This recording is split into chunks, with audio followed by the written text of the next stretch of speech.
Good afternoon. It's Monday, March 14th, 2011. I'm Eric Shiner with Right Now on CNSNews.com. Today we do focus on words. What's said and what's left unsaid.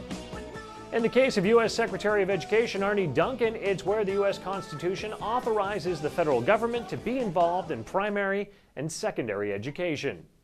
Where specifically does the Constitution authorize the federal government to be involved in primary and secondary education? So we're obviously a small percent of overall funding, about 10%. The vast majority of funding comes at the local level, the state and local level. So it's authorized in the funding?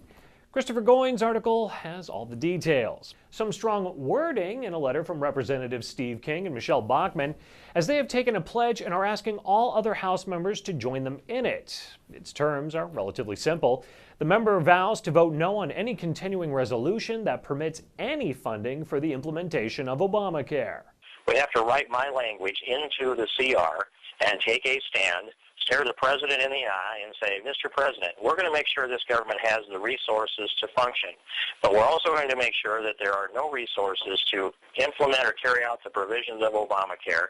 And if you should choose to shut down the government in order to preserve socialized medicine that has your name on it, that is your choice, not ours, but we're not going to allow that unconstitutional bill to be enacted. King and Bachmann sent a letter on Thursday to House Speaker John Boehner and Majority Leader Eric Cantor, asking them to include language completely defunding Obamacare in any new continuing resolution. Terry Jeffrey's article has the details. And some words causing a stir and costing a job. Chief State Department spokesman P.J. Crowley quit on Sunday after describing the military's treatment of the suspected WikiLeaks leaker, Army PFC Bradley Manning, as ridiculous and stupid. Those words forced President Barack Obama to defend the detention as appropriate.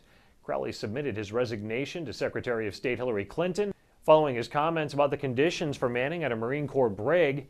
We'll bring you coverage. The details on these stories and so much more are available by clicking around right now on CNSNews.com.